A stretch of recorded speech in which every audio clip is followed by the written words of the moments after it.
தம்பி நிக்கிறவங்க கொஞ்சம் முன்னால வந்து உட்காருங்க.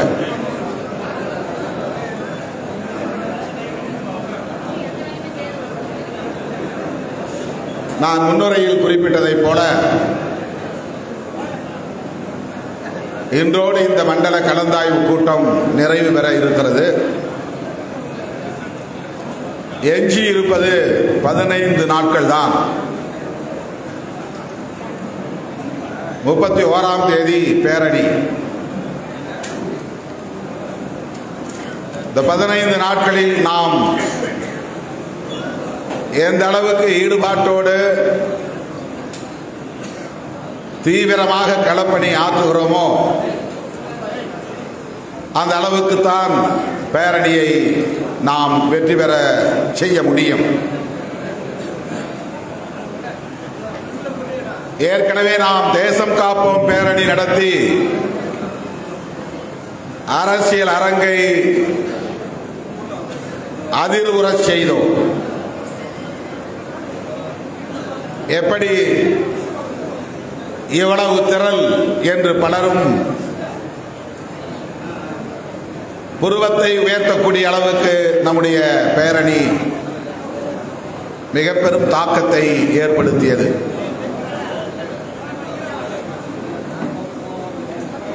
அதன் பிறகு வெல்லும் ஜனநாயக மாநாடு, அதனைத் தொடர்ந்து மது மற்றும் போதைப்பொருள் ஒழிப்பு மாநாடு, இவை இரண்டும் அரசியல் அரங்கில் மேலும் பல அதிர்வுகளை ஏற்படுத்தியது.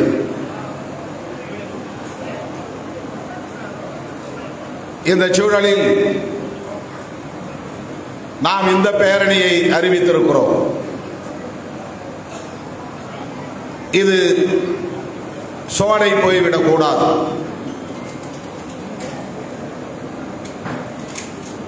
இதுவரையில் நடந்த பேரணிகள் அல்லது மாநாடுகள் அனைத்தையும் விஞ்சக்கூடிய வகையிலே, வெல்லக்கூடிய வகையிலே இந்த பேரணி அமைய வேண்டும். நாம் ஒவ்வொருவருக்கும் அந்த முனைப்பு இருக்க வேண்டும். இந்த வேண்டுகோளை விடுப்பதற்காகவும் இந்த பேரணியை ஏன் நாம் ஒருங்கிணைக்கிறோம் என்பதற்கான நுட்பமான காரணத்தை விளக்குவதற்காகவும் தான் உங்களை தேடி வந்திருக்கிறேன்.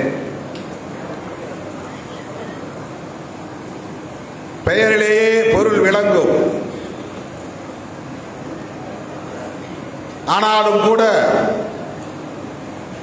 நான் அதை எப்படி புரிந்து கொண்டிருக்கிறேன் என்பதை நீங்களும் புரிந்து கொள்ள வேண்டும்.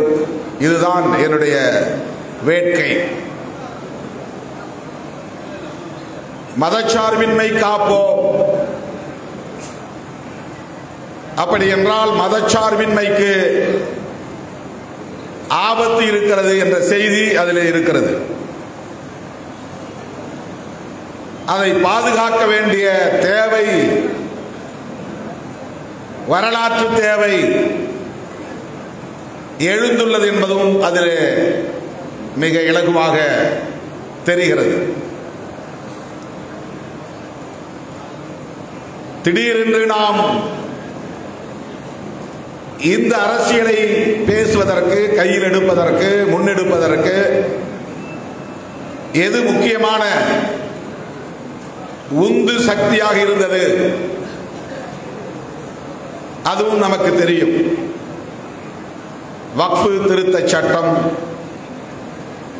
நிறைவேற்றப்பட்ட சூழலில் நம்முடைய கட்சியின் சார்பில் அனைத்து மாவட்ட தலைநகரங்களிலும் கண்டன ஆர்ப்பாட்டங்களை நடத்தினோம். இந்த சட்டத்தை நாடாளுமன்றத்தில் அறிமுகப்படுத்திய போதே நாம் விடுதலை சிறுத்தைகள் கட்சியின் சார்பில் கடும் எதிர்ப்பை பதிவு செய்தோம். எதிர்க்கட்சிகள் அனைத்தும் இச்சட்டத்தை அறிமுகப்படுத்துகிற போதே கடுமையாக எதிர்ப்பு தெரிவித்ததன் அடிப்படையில் அதனை நாடாளுமன்ற கூட்டுக்குழுவின் விசாரணைக்கு அனுப்பி வைத்தார்கள். அது எதிர்க்கட்சிகளின் கோரிக்கை. நாடாளுமன்ற கூட்டுக்குழு என்றால் மக்களவையில் இருந்து சில உறுப்பினர்கள், அனைத்து கட்சி உறுப்பினர்கள், மாநிலங்களவையில் இருந்து சில உறுப்பினர்கள், அனைத்து கட்சி உறுப்பினர்கள் கொண்ட ஒரு கமிட்டி. அதுதான் ஜாயிண்ட் பார்லிமெண்டரி கமிட்டி, நாடாளுமன்ற கூட்டுக்குழு. அதற்கு ஒரு தலைவர், அவரும் ஒரு நாடாளுமன்ற உறுப்பினர், பாஜகவினுடைய உறுப்பினர் ஜெகதாம்பிகா பால் என்பவர் தலைவராக நியமிக்கப்பட்டார். அவருடைய தலைமையின் கீழ் 20க்கும் மேற்பட்ட உறுப்பினர்கள், காங்கிரஸ், திமுக உள்ளிட்ட எதிர்க்கட்சிகளை சார்ந்த உறுப்பினர்கள் நியமிக்கப்பட்டார்கள். விடுதலை சிறுத்தைகள் கட்சியின் சார்பிலும் அந்த குழுவில் பிரதிநிதித்துவம் வேண்டும் என்று நாம் கோரிக்கை வைத்தோம். அது ஏற்கப்படவில்லை. சற்று காலம் தாழ்ந்து விட்டது. ஆகவே நாம் அந்த கூட்டுக்குழுவில் இடம்பெறவில்லை. அதனால் நம்முடைய கட்சியின் நிலைப்பாடு என்ன என்பதை 7-8 பக்கங்களில் விரிவாக எழுதி அந்த நாடாளுமன்ற கூட்டுக்குழுவின் தலைவர் ஜெகதாம்பிகா பால் அவர்களுக்கு கிடைக்கக்கூடிய வகையிலே அதை கொண்டு போய் சேர்த்தோம். ஆக மக்களவையிலே எதிர்ப்பு தெரிவித்தோம், கூட்டுக்குழுவிலும் நம்முடைய எதிர்ப்பை தெரிவித்தோம். கூட்டுக்குழுவில் விவாதங்கள் நடந்தன. எதிர்க்கட்சி உறுப்பினர்களின் கருத்துக்களை அவர்கள் ஏற்கவில்லை. ஆளுங்கட்சியின் விருப்பம் என்னவோ அதை அப்படியே அறிக்கையாக தயாரித்துக் கொண்டு வந்து மக்களவை தலைவரிடத்திலே ஒப்படைத்தார்கள். அவர்கள் சொன்ன சில திருத்தங்களை செய்து மறுபடியும் அந்த பில், அந்த மசோதா மக்களவைக்கு வந்தது. ஒரு சட்டம் அறிமுகப்படுத்துகிற போது அதற்கு பெயர் மசோதா. அது வடமொழி, வட சொல்லில் மசோதா. தமிழ்ல சட்ட முன் வடிவு, சட்டமாவதற்கு முன்பு உள்ள வடிவம், அதான் சட்ட முன் வடிவு. அது விவாதிக்க பெற்று பெரும்பான்மை அடிப்படையிலே நிறைவேற்றப்பட்டு குடியரசுத் தலைவரின் பார்வைக்கு போய் அவர் ஒப்புதல் அளித்த பிறகுதான் அது சட்டம் ஆகும். அதற்கு முன்பு வரையில் அது சட்ட மசோதா. ஆக மசோதாவாக அறிமுகப்படுத்துகிற போதே எதிர்ப்பு தெரிவித்தோம். கூட்டுக்குழுவிலும் நமது எதிர்ப்பை தெரிவித்தோம். மறுபடியும் அறிமுகப்படுத்துகிற போதும் எதிர்ப்பு தெரிவித்தோம். 3 நிமிடங்கள் மட்டும் எனக்கு வாய்ப்பு கிடைத்தது. நான் அதை கடுமையாக எதிர்த்து உரையாற்றியதை ஒரு சில தோழர்கள் பார்த்திருப்பீர்கள். எவ்வளவு பேர் பார்த்தீங்க? இது பொய். சும்மா எல்லாரும் கையை தூக்குறீங்க.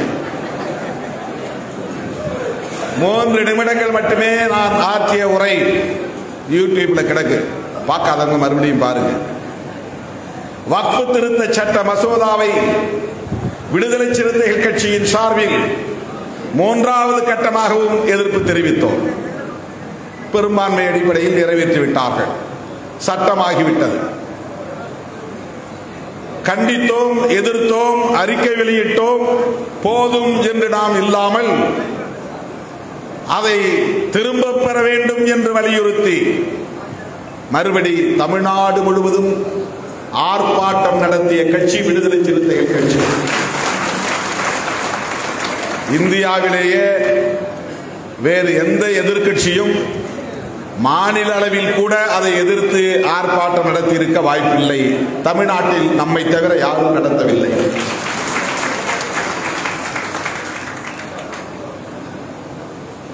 அது போதும் என்று நாம் விட்டுவிட்டு கடந்து போகாமல் இப்போது இந்த பேரணியையும் அறிவித்திருக்கிறோம்.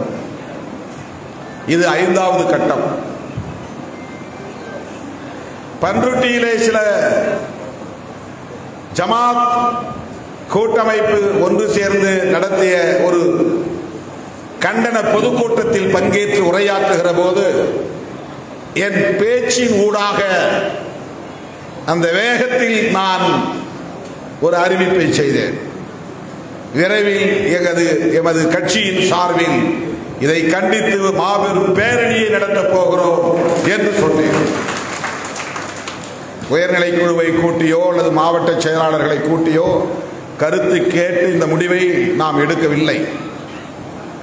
தேசம் காப்போம் பேரணி நடத்தியது என் நினைவுக்கு வந்தது பேசிக் கொண்டிருக்கிற போதே. குடியுரிமை திருத்த சட்டத்தை எதிர்ப்பதற்காக நாம் எந்த அளவுக்கு கடுமையான களப்பணி ஆற்றி ஒரு மாபெரும் பேரணியை நடத்தி காட்டினோமோ அதை போல இதற்கும் ஒரு எதிர்ப்பை, வலுவான எதிர்ப்பை, லட்சக்கணக்கான சிறுத்தைகளை திரட்டி காட்ட வேண்டும் என்று எனக்கு தோன்றியது. நான் அதை அறிவித்தேன். அதன் பிறகு மாவட்ட செயலாளர்கள் கூட்டம் நடந்தது, மேலிட பொறுப்பாளர்கள் கூட்டம் நடந்தது. காலையில் ஒரு கூட்டம், மாலையில் ஒரு கூட்டம்.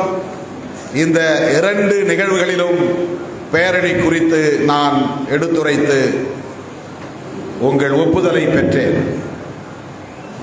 அதன் பிறகுதான் பேரணி நடத்துவதை உறுதி செய்து நாளையும் அறிவித்தோம், மே 31ஆம் தேதி என்று.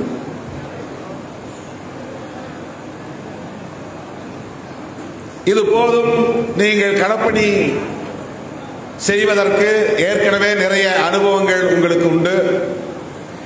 பல பேரணிகளை நடத்தி காட்டியிருக்கிறீர்கள், பல மாநாடுகளை நடத்தி காட்டியிருக்கிறீர்கள். ஆகவே உங்களுக்கு புதிதாக நான் எதுவும் உத்திகளை கற்றுத்தர தேவையில்லை. ஆனாலும் கூட இந்த பேரணி என்ன பெயரில் நடக்கும் என்று அறிவித்த பிறகு அது குறித்து பின்னணி வரலாற்று நிகழ்வுகளை, அது குறித்து சில முக்கியமான தகவல்களை உங்களோடு பகிர்ந்து கொள்ள வேண்டும் என்று நான் உணர்ந்ததன் அடிப்படையில் இந்த மண்டல வாரியான கலந்தாய்வு கூட்டம் ஒருங்கிணைக்கப்பட்டது. 8 மண்டலங்களாக பிரித்து கடந்த முறை வெல்லும் ஜனநாயக மாநாட்டின் போது நான் உரையாற்றினேன். இந்த முறை 7 நிகழ்வுகளாக சுருக்கி கொண்டோம். தென் மண்டலங்களுக்கு ஒரே நிகழ்வாக மாற்றிவிட்டோம். அங்கே இன்னொரு கூட்டம் நடத்தியிருந்தால் 8ஆக ஆகியிருக்கும். 6 நிகழ்வுகள் முடிந்து 7வது நிகழ்விலே உங்கள் முன்னால் நிற்கிறேன். எவ்வளவு பேர் தொடர்ச்சியாக என்னுடைய முகநூல் நேரலையை பின்பற்றுகிறீர்கள், என் உரையை கேட்கிறீர்கள் என்று எனக்கு தெரியாது. 1.5 மணி நேரம் பொறுமையாக என் உரையை கேட்டிருக்க வாய்ப்பில்லை. அப்படியே ஸ்க்ரோல் பண்ணி விட்டு போயிருப்பீங்க. ஏதோ இப்போ திருச்சியில் பேசிட்டு இருக்கிறாரு, இப்போ சேலத்தில் பேசிட்டு இருக்கிறாரு, என்ன நமக்கு தெரிஞ்சது தானே பேசுவார் அப்படின்னு எல்லாரும் கட்டாயமாக கடந்து தான் போயிருப்பீங்க. 1.5 மணி நேரம் நான் முழுசாக கேட்டேன்னு சொன்னால் யாராவது கையை தூக்குனா நான் நம்ப மாட்டேன். இதுவரையில் நான் 6 கூட்டங்களில் உரையாற்றி இருக்கிறேன். ஏதாவது ஒரு கூட்டத்தில் நான் பேசியதை முழுமையாக கேட்டவர்கள் கையை உயர்த்தவும். ஒருத்தர் 2 கையை தூக்குறாரு. மொத்தமே ஒரு 25-30 பேர் தான் வருது. 1000 பேருக்கு மேல் நாம் இங்கே கூடியிருக்கிறோம். முகநூல் நேரலையில் நீங்கள் எல்லாம் கேட்பீர்கள் என்று எண்ணிக்கொண்டே நான் பேசுகிறேன். இப்போ இங்கே வராதவங்க எல்லாம் வேற எங்கேயோ உட்கார்ந்து என் பேச்சை கேட்டுக்கிட்டு இருக்கிறாங்க அப்படின்னு எனக்கு ஒரு மைண்ட் செட். கேட்பார்கள் என்கிற நம்பிக்கையோடு பேசுகிறேன். அதை கேட்டிருந்தீங்கன்னா இப்போ நான் பேச போகிறது ஏற்கனவே பேசினது தானே தோணும். நல்ல வேளை நீங்கள் யாரும் கேட்கல. அதனால இப்ப நான் பேச போறது எல்லாம் உங்களுக்கு புதுசா தெரியும். மதச்சார்பின்மை காப்போம், இதுதான் முழக்கம்.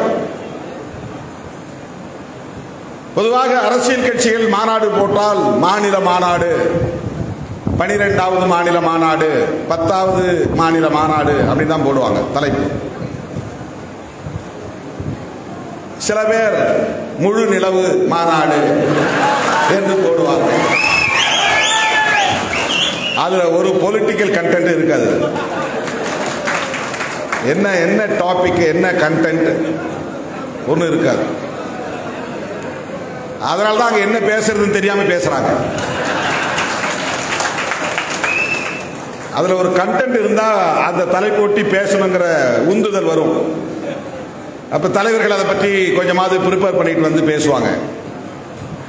தமிழ்நாட்டிலேயே ஒவ்வொரு மாநாட்டிலும் 1000 பொருளை விளக்கக்கூடிய தலைப்பை கொண்ட மாநாடுகளை நடத்துகிற ஒரே கட்சி விடுதலை சிறுத்தைகள் கட்சி தான். வெல்லும் ஜனநாயகம் மாநாடு. அது 2 வார்த்தை தான். வெல்லும் ஜனநாயகம் மாநாடு 3 வார்த்தை தான்.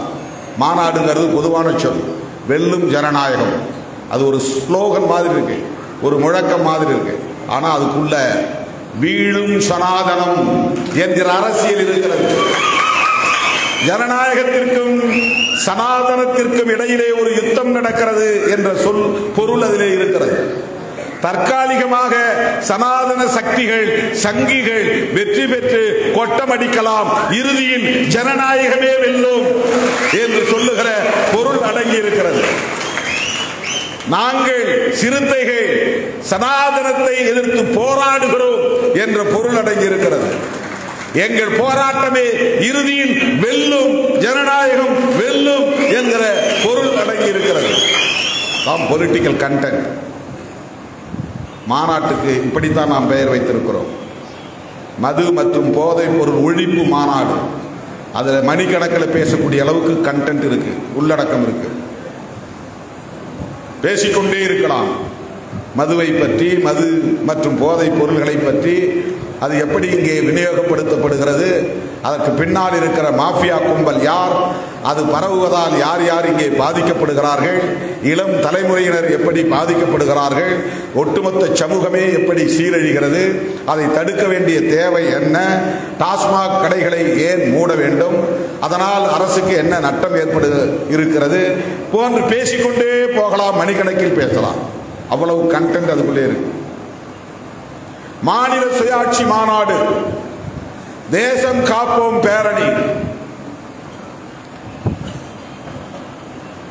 ஈழம் வெல்லும், எழும் தமிழீழம் மாநாடு நடத்தணும், கருத்துரிமை மீட்பு மாநாடு நடத்தினோம், தமிழர் இறையாண்மை மாநாடு நடத்தினோம், இந்துத்துவ பண்பாட்டு திணிப்பு எதிர்ப்பு மாநாடு நடத்தினோம், அடக்குமுறை சட்டங்கள் எதிர்ப்பு மாநாடு நடத்தியிருக்கிறோம், மண்ணுரிமை மாநாடு நடத்தியிருக்கிறோம். ஒவ்வொரு கண்டென்ட்டும் நாள் கணக்கிலே வாரக்கணக்கிலே பேசக்கூடிய அளவுக்கான பொருளை உள்ளடக்கமாக கொண்ட தலைப்புகள். தமிழ்நாட்டு அரசியல் கட்சிகளில் இப்படி யாராவது மாநாடு நடத்தியதாக பட்டியல் காட்ட முடியுமா?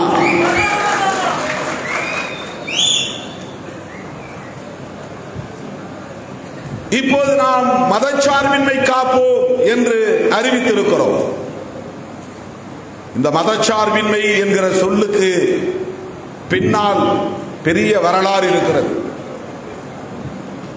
வக்ஃபு திருத்த சட்டத்தை திரும்ப பெறு என்று சொல்லி கூட ஒரு மாநாட்டை நடத்தியிருக்கலாம். வக்ஃபு திருத்த சட்டத்தை திரும்ப பெறு சிறுத்தைகள் மாநாடு அப்படி கூட தலைப்பிட்டிருக்கலாம். அப்படி இல்லை. குடியுரிமை திருத்த சட்டத்தை நாம் எதிர்த்திருக்கிறோம். முத்தலாக் சட்டத்தை எதிர்த்திருக்கிறோம். அரசமைப்பு சட்டத்தின் உறுப்பு எண் 370 அரசமைப்பு சட்டத்திலிருந்து நீக்கம் செய்ததை கண்டித்திருக்கிறோம். இன்றைக்கு வக்ஃபு திருத்த சட்டத்தை திரும்ப பெறு என்று தொடர்ந்து குரல் கொடுக்கிறோம். இவையெல்லாம் எதற்காக குரல் கொடுக்கிறோம்? முஸ்லிம்களின் வாக்குகளுக்காகவா? அப்படி ஒப்பீட்டு அளவில் பார்த்தா, மத அடிப்படையில் பார்த்தால் முஸ்லிம்கள் எண்ணிக்கை மிக மிக குறைவு. எல்லா தொகுதியிலுமே, சட்டமன்ற தொகுதி வாரியாக எடுத்துக்கிட்டாலும் சரி, நாடாளுமன்ற தொகுதி வாரியாக எடுத்துக்கொண்டாலும் சரி, இஸ்லாமியர்களின் வாக்குகள் என்பது ஒப்பீட்டளவில் இந்துக்களின் வாக்குகளை விட குறைவு. ஒரு சட்டமன்ற தொகுதிக்கு 10,000 to 20,000 வரல இருக்கலாம். சில தொகுதியில் 30,000 இருக்கலாம். ஒரு நாடாளுமன்ற தொகுதியில் எடுத்துக்கிட்டா 1 லட்சத்திலிருந்து 1.5 லட்சம் தான் இருக்கும். ஆனால் வெற்றி பெறுவதற்கு 5 லட்சம் ஓட்டு வேணும். ஒரு நாடாளுமன்ற உறுப்பினருக்கு 2 நேரடியான போட்டி இருந்தால் 5 லட்சம் ஓட்டு இருந்தால் தான் ஒரு நாடாளுமன்ற தொகுதியில் வெற்றி பெற முடியும். இப்போ 5 லட்சம் வாக்குகள் இஸ்லாமிய சமூகத்திடமிருந்து மட்டுமே பெற முடியுமா? பெற முடியாது. கிறிஸ்தவர்களிடமிருந்து மட்டுமே பெற்றுவிட முடியுமா? பெற்றுவிட முடியாது. ஆகவே வாக்கு வங்கிக்காக அல்ல, தேர்தல் அரசியலுக்காக அல்ல, மத அடிப்படையிலும் நாம் வாக்கு கணக்குகளை போட்டு இதை அணுகவில்லை. வக்ஃபு திருத்த சட்டத்தை திரும்ப பெற வேண்டும் என்பது நம்முடைய நிலைப்பாடு. அதிலே எந்த மாற்று கருத்தும் இல்லை. சிறுபான்மையினரை அச்சுறுத்தாதே, அவர்களுக்கு பாதுகாப்பு கொடு என்பதும் நம்முடைய நிலைப்பாடு. அதிலே இரண்டாவது கருத்து இல்லை. ஆனால் அதையும் தாண்டி இந்த பிரச்சனையை நாம் நுட்பமாக கவனிக்க வேண்டி இருக்கிறது, ஆழமாக பார்க்க வேண்டி இருக்கிறது. பிற கட்சிகள் அறிக்கை விட்டது போதும், மக்களவையிலும் மாநிலங்களவையிலும் எதிர்ப்பு தெரிவித்தது போதும், அடுத்த களத்துக்கு போய்விட்டார்கள். வாக்குச்சாவடி முகவர்களை எல்லாம் நியமித்து விட்டார்கள். தேர்தலுக்கு தயாராகிவிட்டார்கள். கூட்டணிக்கு பேச்சுவார்த்தை நடத்துகிறார்கள். இன்னும் சில கட்சிகளை உள்வாங்குவதற்கு முயற்சிக்கிறார்கள். இதெல்லாம் நடக்குது.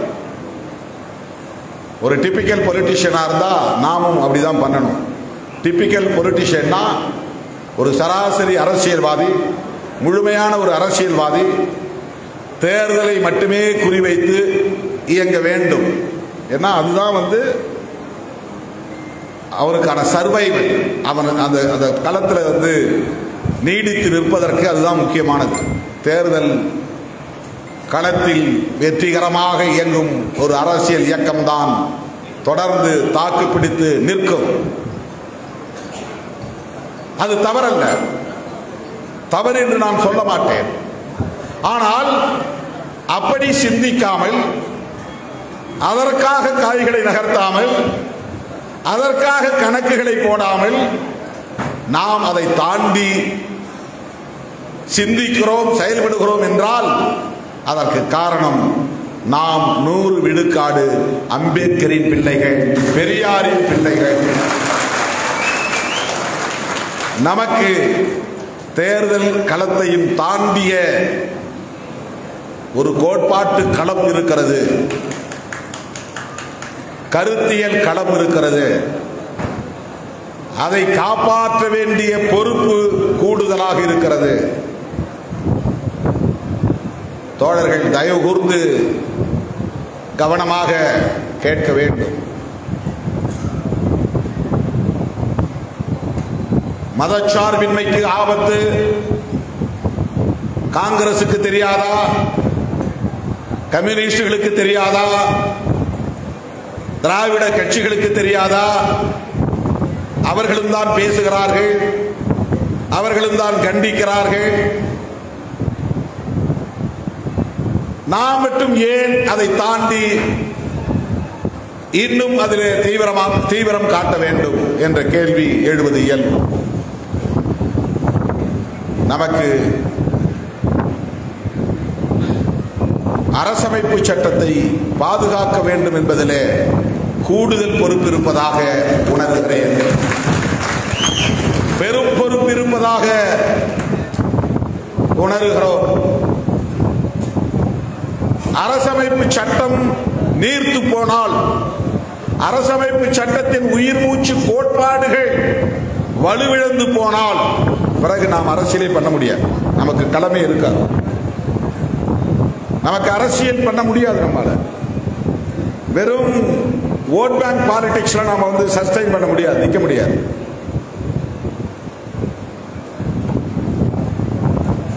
சாதி அடிப்படையிலோ மத அடிப்படையிலோ மக்களை திரட்டி வைத்துக் கொண்டு வாக்கு வங்கியை உருவாக்கி வைத்துக் கொண்டு பேரம் பேசுகிற அரசியலை ஒரு குறிப்பிட்ட காலத்துக்கு மேல் செய்ய முடியாது. அது யார் செய்தாலுமே ஒரு கட்டத்துக்கு மேல அது போய் சேச்சுரேட் ஆகி நின்று போயிடும். அதுக்கப்புறம் அதை நகர்த்த முடியாது.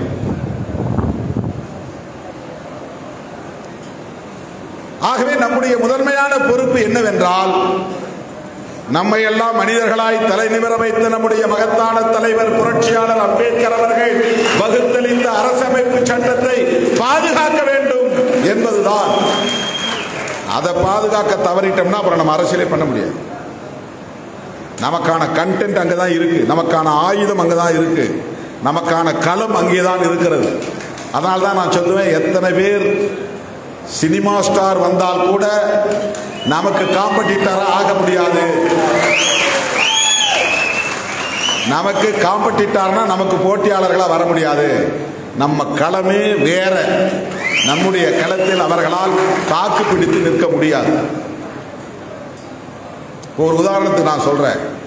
வேங்கவேல் பிரச்சனை. ஏன் திருமாவளவன் திமுகவை எதிர்த்து கூட்டணி விட்டு வெளியே வரல? வேங்கவேல் பிரச்சனைக்கு என்ன ஆனார், என்ன செய்தார் அப்படின்னு சில பதர்கள், அரசியல் பதர்கள் கேள்விகளை எழுப்புகிறார்கள். பதர்னா என்னன்னு தெரியுமா? அதுலயும் கண்டென்ட் இருக்காது, அதான் பதர். அதுல ஒண்ணு இருக்காது, அரிசி இருக்காது, அது உம்மி மாதிரி அப்படி காத்துல போயிடும். கண்டென்ட் இருக்காது அதுல. அந்த அரசியல் பதர்கள் நம்மளை கேள்வி கேட்கறான். ஒருத்தன் கூட அதிமுக என்ன செய்தது, ஏன் வேங்கவேல் பிரச்சனைக்காக போராட்டம் நடத்தல, பாஜக என்ன செய்தது, ஏன் பாஜக தலைவர்கள் வேங்கவேலுக்கு போகல, போராட்டம் நடத்தல, வடகாடு பிரச்சனை ஏன் மற்ற அரசியல் கட்சிகள் அங்க போய் நிக்கல, கேட்க மாட்டேங்கிறான். அவங்களால பேச முடியாது. திமுகவை எதிர்க்கிறது அதிமுக. வேங்கவேல் பிரச்சனை அருமையான ஒரு பிரச்சனை. அதிமுகவை எடுத்து அதை லீட் பண்ணலாமே. அவங்களுக்கு பெரிய வாய்ப்பாச்சு. அது எவ்வளவு பெரிய ஆப்ஷன் அது பாரு. திமுக ஒரு தலித் விரோத அரசை நடத்துகிறது.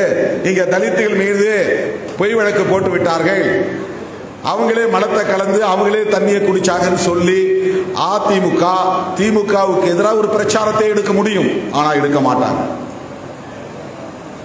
எடுக்க மாட்டாங்க. இதுதான் அரசியல். அவங்களுக்கு இந்த களத்துக்கு வர முடியாது என்பதற்கு சொல்றேன். இதை நாம தான் பேச முடியும், நம்மால் தான் போராட முடியும். பரமக்குடியில 7 பேரை அடித்து படுகொலை செய்தார்கள். அப்போ அதிமுக ஆட்சி. அப்பவும் நாம தான் போராட்டம் நடத்துறோம். அன்னைக்கு எதிர்கட்சியாக இருந்த திமுக போராட்டம் நடத்த முடியும். போராட்டம் நடத்த முடியாது. நீங்க தெளிவா புரிஞ்சுக்கணும். அம்பேத்கர் அரசியல் பேசக்கூடியவர்களால் தான் எல்லா பிரச்சனைகளுக்கும் முகம் கொடுக்க முடியும். கடைசியா நிக்கிறவனுக்கு நாம தான் சாப்பாடு கேட்கிறோம். கடைசியா நிக்கிறவனுக்கு கேட்டா எல்லாருக்கும் வேணும்னு அர்த்தம். 4வதா இருக்கிற ஆளோட போதுன்னு ஒருத்தன் கேட்கறான்னா பின்னால இருக்கிற ஆளை பத்தி அவனுக்கு கவலை இல்லை. 5வதா ஒருத்தன் என் சொந்தக்காரன் நிக்கிறான், அவன் வரையிலுக்கு நீ சாப்பாடு கொடுங்க அப்படின்னு ஒருத்தன் கேட்கறான்னா 5வது அவன் சொந்தக்காரனுக்கு வேணுங்கிறதுக்காக கேட்கறான். 6வதா இருக்கிறவனை பத்தி அவனுக்கு கவலை இல்லை. அதுல 100 பேர் வரிசையில் நிற்கிறான். நாம 100வது ஆளுக்கும் சாப்பாடு போட வேண்டும் என்று நாம் சொல்றோம். அப்படின்னா முன்னால் நிற்கிற 99 பேருக்கு போடுறான்னு அர்த்தம். எல்லாருக்கும் நாம தான் கேள்வி கேட்க முடியும், எல்லோருக்கும் நாம் தான் உரிமைக்கு போராட முடியும். ஏனென்றால் நாம் எடுத்திருக்கிற அரசியல் புரட்சியாளர் அம்பேத்கரியம், அவருடைய அரசியல் அம்பேத்கரியம் என்கிற அரசியல். அம்பேத்கரியம் என்பது என்ன?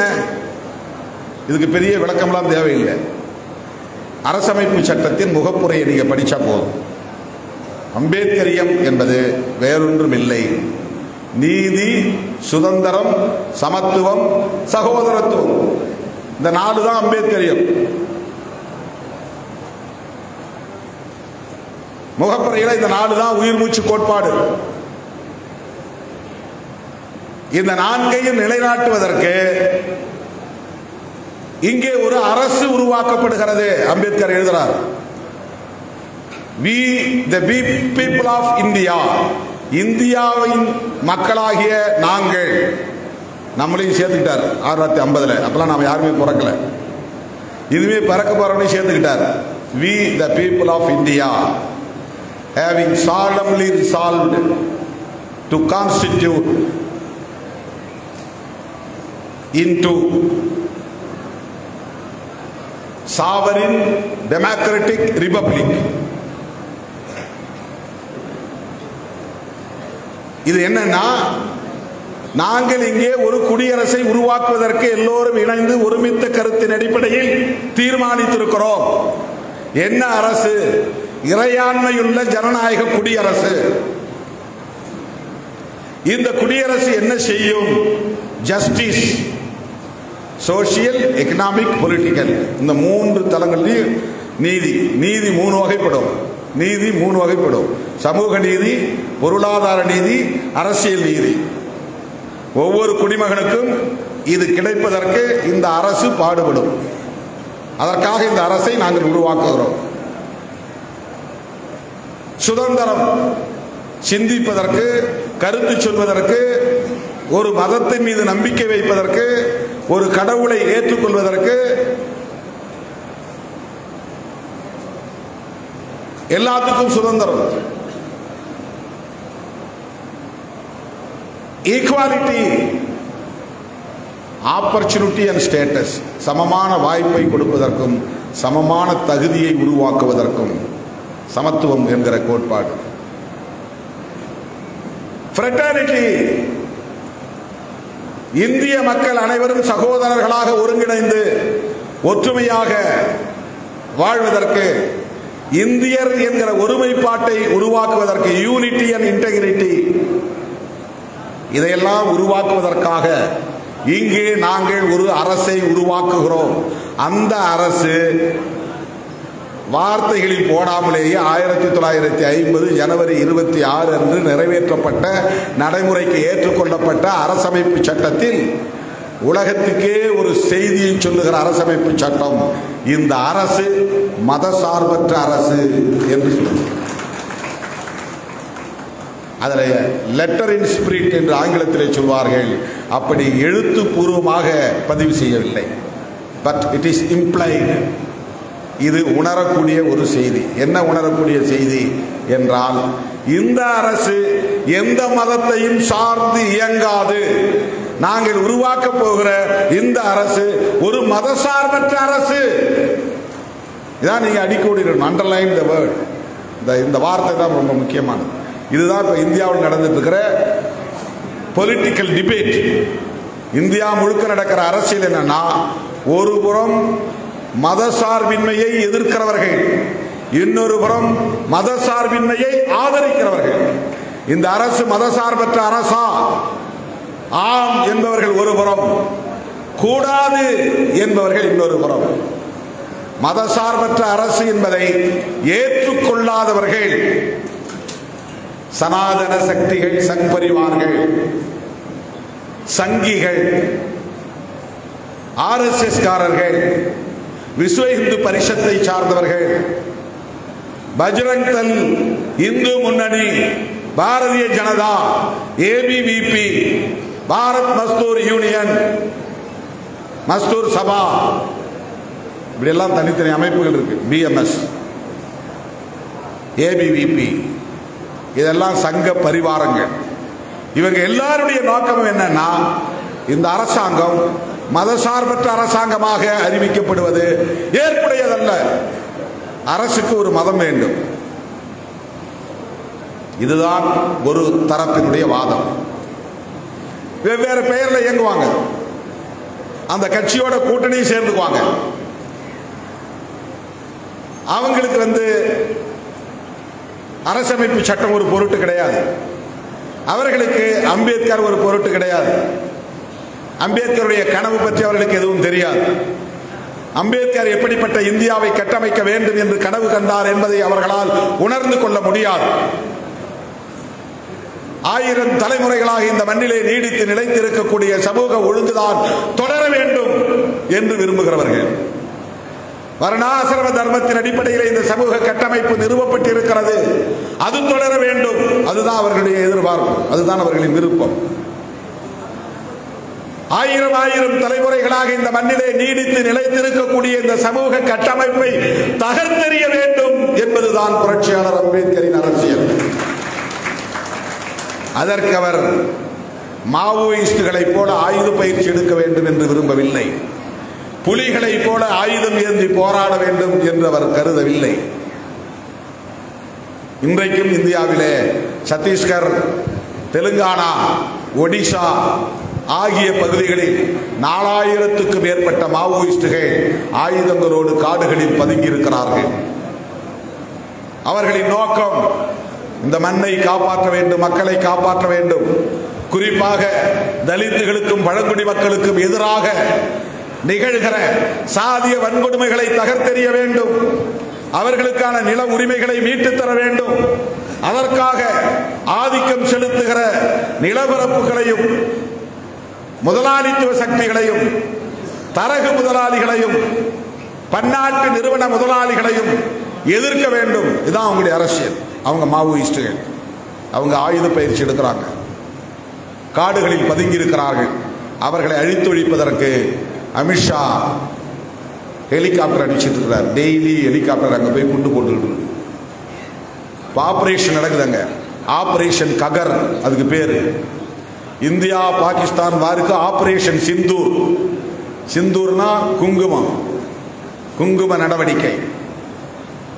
இங்கே உள்நாட்டுக்குள்ள உள்நாட்டு மக்களையே, இந்தியர்களையே நக்சல்கள் என்று அழித்தொழிப்பதற்கு ஆயுதங்களை பயன்படுத்துகிறார்கள், ராணுவ நடவடிக்கையை மேற்கொள்கிறார்கள். அந்த மாவோயிஸ்டுகளைப் போல அல்லது விடுதலை புலிகளைப் போல ஆயுதம் ஏந்தி போராடி இந்த சாதிய சமூக கட்டமைப்பை தகர்க்க வேண்டும் என்று கருதாமல் நாடாளுமன்ற ஜனநாயகத்தை பயன்படுத்தி அவற்றை தலைகீழாக புரட்டி போட முடியும் என்று நம்பியவர் புரட்சியாளர் அம்பேத்கர் அவர்கள். அதற்கு அவர் தயாரித்த ஒற்றை ஆயுதம் தான் த கான்ஸ்டிடியூஷன் ஆஃப் இந்தியா. அதுதான் அம்பேத்கருடைய வெப்பன். அதுதான் ஆயுத கிடங்கு. நாடாளுமன்ற ஜனநாயகத்தின் மூலம் ஆட்சியை கைப்பற்றி ஆட்சி அதிகாரத்தின் மூலம் இந்த அரசமைப்பு சட்டத்தின் கோட்பாடுகளை நிறைவேற்றினால் பழைய இந்தியாவை தகர்த்து விட முடியும், புதிய இந்தியாவை கட்டமைத்து விட முடியும் என்பதுதான் புரட்சியாளர் அம்பேத்கரின் விருப்பம்.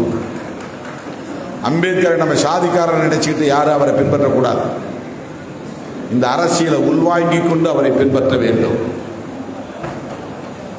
அவர் ஷெட்யூல் காஸ்ட் அப்படிங்கிறதுக்காக அவரை தலைவராக ஏற்றுக்கொண்டோம் என்ற புரிதல் இருக்கக்கூடாது. அவர் விரும்பிய ஒரு தேசத்தை கட்டமைப்பதற்காக அவருடைய சீடர்கள், சிறுத்தைகள் நாங்கள் களத்திலே இருக்கிறோம் என்கிற புரிதலோடு தான் நாம் களமாட வேண்டும். அதுதான் முக்கியம். அவருடைய கனவு அந்த பிரியாம்பிள் இருக்கு. இந்த பிரியாம்பிள் முகப்புரை இன்னொரு 3 தத்துவங்களை அடிப்படையாக கொண்டிருக்கிறது. பேசிக் ஃபேக்டர்ஸ், பேசிக் ஸ்ட்ரக்சர்ஸ், அடிப்படை கட்டுமானங்கள், அடிப்படை கூறுகள். அந்த 3 தத்துவம் என்னன்னா, ஒன்று செக்யூலரிசம்.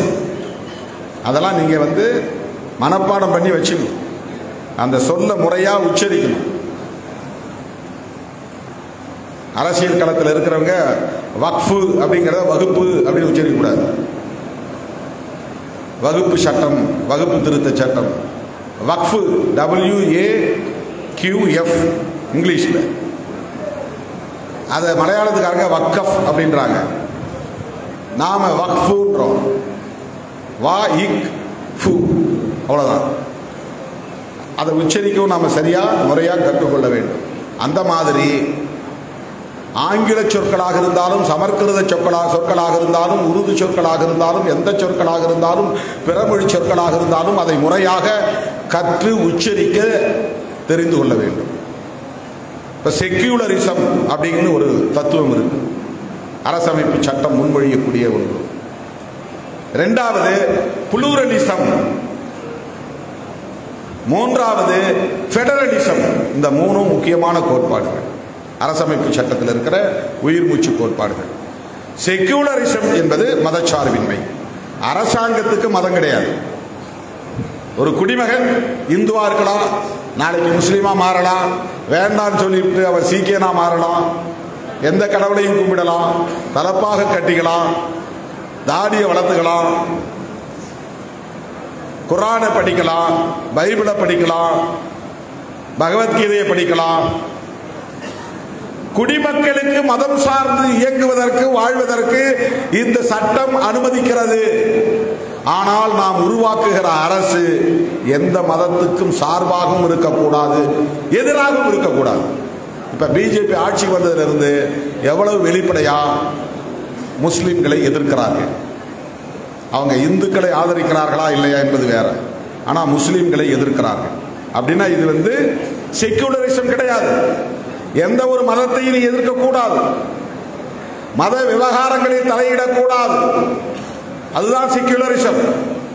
புளூரலிசம் என்றால் யாரும் எந்த மதமும் பின்பற்றலாம் என்கிற பன்மைத்துவம். பல மதங்கள் இங்கே இருக்கலாம், பல கலாச்சாரங்கள் இருக்கலாம், பல மொழிகள் பேசுகிறவர்கள் இருக்கலாம், தேசிய இனங்களாக பல தேசிய இனங்கள் இங்கே இருக்கலாம். அந்த புளூராலிட்டி என்கிற பன்மைத்துவத்தை இந்த அரசு ஏற்றுக்கொள்ளும். அதுதான் பன்மைத்துவம். ஒரே தேசம் ஒரே கலாச்சாரம் என்பது பன்மைத்துவத்திற்கு எதிரானது, செக்யூலரிசத்திற்கும் எதிரானது. ஒரே தேசம் ஒரே கலாச்சாரம், ஒரே தேசம் ஒரே மதம், ஒரே தேசம் ஒரே மொழி, ஒரே தேசம் ஒரே கட்சி, ஒரே தேசம் ஒரே ஆட்சி. இதுதான் சங் பரிவார்களின் நோக்கம். அப்படின்னா அதுக்கு என்ன அர்த்தம்? நான் இந்த அரசமைப்பு சட்டத்தை ஏற்றுக்கலன்னு அர்த்தம். அம்பேத்கருக்கு ஜெயந்தி கும்பிடுறோம், காலத்தொட்டு கும்பிடுறோம், அவர் எழுதின அரசமைப்பு சட்டத்தை ஏற்றுக்கொள்ள மாட்டோம்.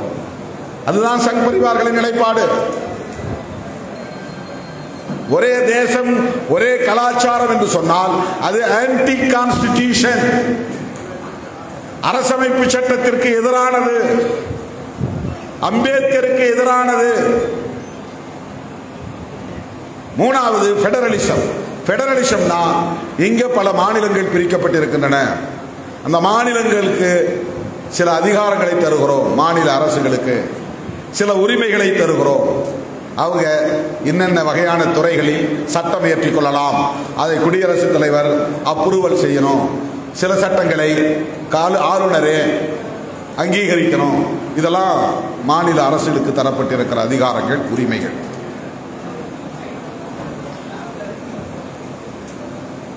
காவல்துறையை மாநில அரசே நிர்வகிச்சுக்கலாம், விவசாயம் மாநில அரசு நிர்வகிச்சுக்கலாம், பஞ்சாயத்து ராஜ் கிராம ஊராட்சி நிர்வாகம் மாநில அரசே பார்த்துக்கலாம், ஊரக வளர்ச்சி மாநில அரசுக்கு அதில் அதிகாரம் இருக்கிறது. இப்படி சொல்லிக்கிட்டே போகலாம். டிரான்ஸ்போர்ட் மாநில அரசு பார்த்துக்கலாம், ட்ரெயின் யூனியன் கவர்மெண்ட், ஏரோப்ளேன் ஏர் service union government, military union government, reserve bank பணம் அச்சடிக்கிற வேலை யூனியன் கவர்மெண்ட். இப்படி சொல்லிட்டே போலாம். ரெண்டு கவர்மெண்ட் சேர்ந்து சில துறைகளில் கவனம் செலுத்தணும். அது சில அதிகாரங்களை வரையறைப்பட்டிருக்கா கான்ஸ்டிடியூஷன். இது யூனியன் லிஸ்ட், இது ஸ்டேட் லிஸ்ட், இது கன்கரண்ட் லிஸ்ட். கன்கரண்ட் லிஸ்ட்னா ஒத்திசைவு, ரெண்டு பேரும் ஒத்திசைந்து ஒரு முடிவை எடுக்கணும். கன்கரண்ட் லிஸ்ட் இதையெல்லாம் வரையறை பண்ணிட்டாங்க கான்ஸ்டிடியூஷன்ல. இந்தந்த துறையில மாநில அரசுகளுக்கு அதிகாரம் உண்டு, இந்தந்த துறைகளில் ஒன்றிய அரசுக்கு அதிகாரங்கள் உண்டு. இந்த அரசுக்கு பெயர் யூனியன் கவர்மெண்ட் ஆஃப் இந்தியா, அந்த அரசுக்கு பெயர் ஸ்டேட் கவர்மெண்ட். இதெல்லாம் கான்ஸ்டிடியூஷன்ல தெளிவா இருக்கு. மாநில அரசுகளின் ஒத்துழைப்போடு டெல்லியிலே இருக்கிற அரசு ஒன்றிய அரசாக இயங்க வேண்டும் என்கிற பெடரல் ஸ்ட்ரக்சர், அதான் பெடரலிசம். அரசமைப்பு சட்டத்தில் இந்த மூன்று முக்கியமான கோட்பாடுகள் இருக்கின்றன, தத்துவங்கள் இருக்கின்றன. அதுல முதன்மையான கோட்பாடு செக்யூலரிசம். இப்ப நாம வைக்கிற முழக்கத்தின் முதன்மையான கண்டென்ட் என்னன்னா, சேவ் செக்யூலரிசம், மதசார்பின்மை காப்போம். தமிழ்ல மதசார்பின்மை காப்போம், இங்கிலீஷ்ல சேவ் செக்யூலரிசம். இந்த தத்துவத்திற்கே ஆபத்து வந்து விட்டது, இந்த கோட்பாட்டுக்கே ஆபத்து வந்து விட்டது. ஏன் வந்தது என்றால் அதுதான் அவங்களுடைய அஜெண்டாவே. இங்கிலீஷ்ல அஜெண்டானா அதுதான் செயல் திட்டம். செயல் திட்டம்னா இதை செய்ய போறேன்னு முன்கூட்டியே முடிவு செய்து வைத்திருப்பது. எங்க கொள்கை இது, இந்த கொள்கைக்கு நாங்க என்னென்ன வேலையெல்லாம் செய்ய போறோம், பிஜேபின்னு ஒரு கட்சியை உருவாக்க போறோம், அது அரசியல் தேர்தலில் நிற்கும், அது ஜெயிச்சு வரும், அது ஆட்சியை பிடிக்கும், ஆட்சியை பிடிச்ச பிறகு நாங்க மெல்ல மெல்ல இந்த கான்ஸ்டிடியூஷனை ஒண்ணுமில்லாம டிஸ்மேண்டில் பண்ணிடுவோம், ஒண்ணுமில்லாம ஆக்கிடுவோம். இதையெல்லாம் இப்படி செய்யறதுக்கு தமிழ்நாடு மட்டுமல்ல இந்தியா முழுவதும் மக்களை தயார்படுத்துகிற பணிகளுக்கு முழு நேர பணியாளர்களை போடுவோம். அந்த மாதிரி 13,000 பேர் சங் பரிவார்கள் கல்யாணம் செய்து கொள்ளாமலேயே இந்தியா முழுவதும் 24 மணி நேரமும் 365 நாளும் பணியாற்றி கொண்டிருக்கிறார்கள். அந்த சங்கிகளை யாராவது இங்க 4 பேர் வந்திருந்தாலும் வந்திருப்பாங்க, இங்க உட்கார்ந்துருப்பாங்க. நான் நகைச்சுவைக்காக சொல்லலை, அந்த அளவுக்கு டெடிகேஷன் இருக்கு. திருமாவளவன் எங்கே போகிறான், என்ன பேசுகிறான், அவங்க தொண்டர்கள் எப்படி கட்டுப்பாடாக இருக்கிறாங்க அல்லது ஒழுங்கீனமாக இருக்கிறாங்க, அவங்க பேசும்போது என்ன டங் ஸ்லிப் ஆகுது, என்ன வார்த்தை விடுறாங்க, இதையெல்லாம் கவனிக்கிறதுன்னு ஒரு ஆள் வந்திருப்பான். வந்து எல்லாத்தையும் ரெக்கார்ட் பண்ணுவான். அவனுக்கு அப்படி பயிற்சி கொடுக்கப்பட்டிருக்கு. 100 வருஷம் தாக்கு பிடிச்சு நிற்குது அந்த சங்கம். 1925 உருவாக்கப்பட்ட RSS என்கிற அந்த சங்கம் சித்பவன் அப்படின்னு ஒரு பார்ப்பனர்கள், ஒரு வகை சாதி பார்ப்பனர்களே அவங்க உருவாக்கின சங்கம் அது. கேரளாவில் இருக்கிற நம்பூதிரி பார்ப்பனர் வேற, தமிழ்நாட்டில் இருக்கிற ஐயங்கார் பார்ப்பனர் வேற, மேற்கு வங்கத்திலே இருக்கிற பானர்ஜி, முகர்ஜி, சாட்டர்ஜி அந்த பார்ப்பனர்கள் வேற, உத்தரப்பிரதேசத்தில் இருக்கிற மிஸ்ரா அந்த பார்ப்பனர்கள் வேற. இப்படி ஒரு நூற்றுக்கணக்கான பார்ப்பன சாதிகளே இருக்கின்றன. பார்ப்பனர்களுக்குள்ள சாதிகள் உண்டு. அந்த சாதிகளுக்கு இடையிலே சமத்துவம் கிடையாது. சவுண்டி பாப்பான்னு ஒரு பார்ப்பனர்கள் இருக்கிறாங்க, சமையல் செய்யறதுக்கு ஒரு பார்ப்பனர்கள் இருக்கிறாங்க. சமையல் செய்கிற பார்ப்பனர்களும் கோயில்ல பூஜை செய்கிற பார்ப்பனர்களும் ஒண்ணு கிடையாது. கொடுக்கல் வாங்கல் கிடையாது, கல்யாணம் பண்ணிக்க முடியாது, பண்ண மாட்டாங்க. ஈமச்சடங்கு செய்கிற பார்ப்பனர்கள் ஒரு வகையில இருக்கிறாங்க. ஈமச்சடங்கு செய்கிற பார்ப்பனர்களும் கோவில் பூஜை வேலை செய்கிற பார்ப்பனர்களும் ஒண்ணு கிடையாது.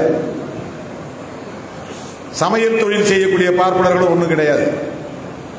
ஆட்சி அதிகாரத்தில் உட்கார்ந்து இருக்கிற பார்ப்பனர்கள் வேற. இந்தியாவிலேயே நாங்க தான் வசந்த பார்ப்பனர்கள் என்கிற எண்ணம் கொண்டவர்கள் மகாராஷ்டிராவை சேர்ந்த சித்பவன் பார்ப்பனர்கள்.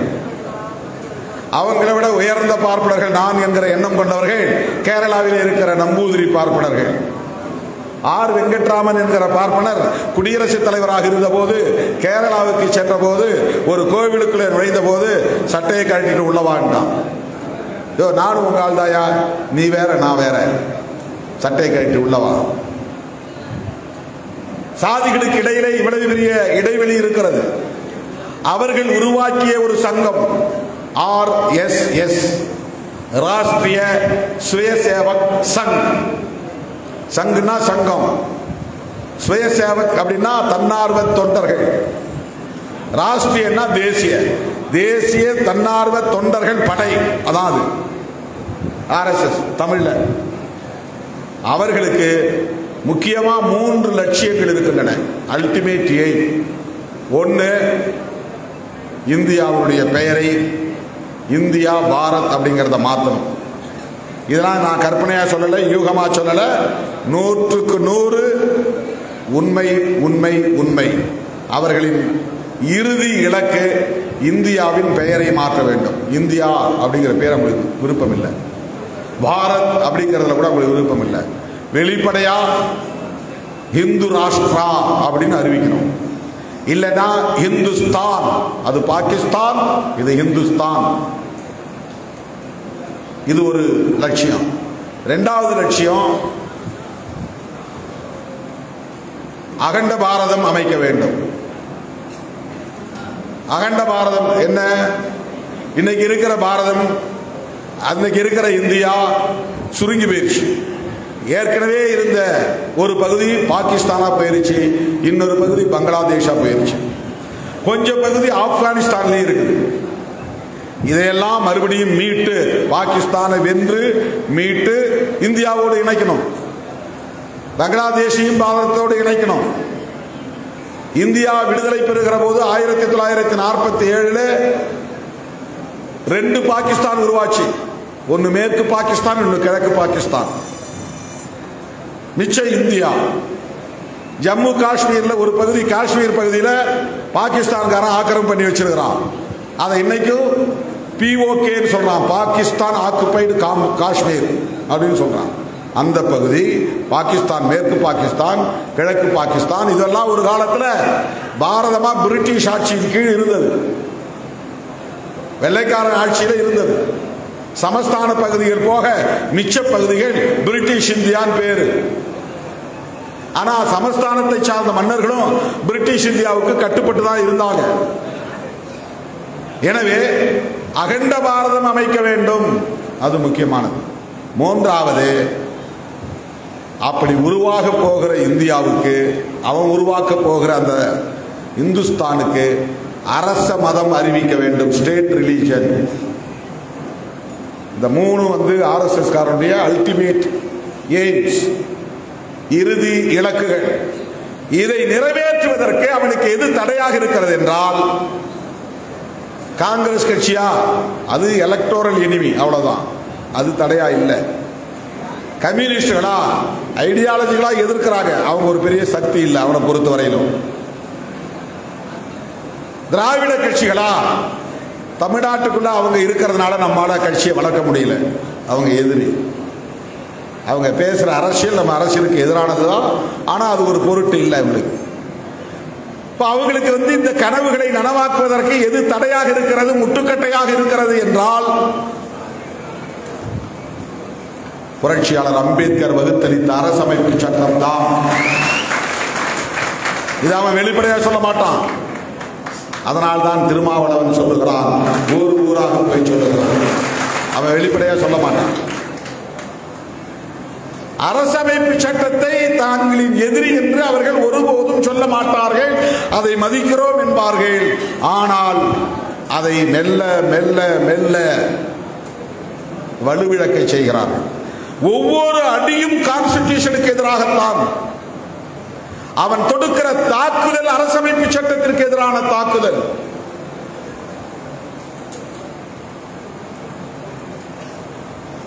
இந்து ராஷ்டிரா என்று பெயர் சூட்ட முடியவில்லை, அதற்கு காரணம் செக்யூலரிசம். இந்தியாவுக்கு அரச மதத்தை அறிவிக்க முடியவில்லை, அதற்கு காரணம் கான்ஸ்டிடியூஷனிலே இருக்கிற செக்யூலரிசம்.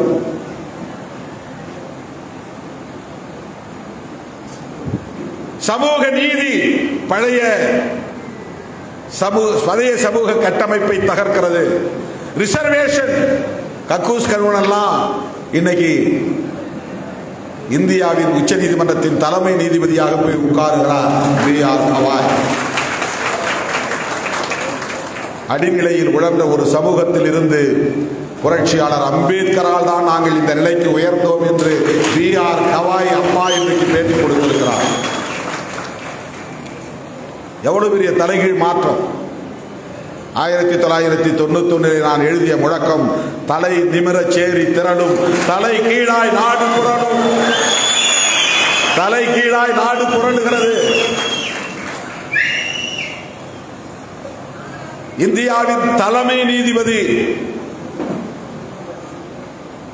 பிரதமர் பதவி ஏற்க வேண்டுமானால் குடியரசுத் தலைவர் இல்லை என்றால் தலைமை நீதிபதியினுடைய தலைமையில் தான் நீதிபதி அமைச்சர்கள் பதவி ஏற்க முடியும்.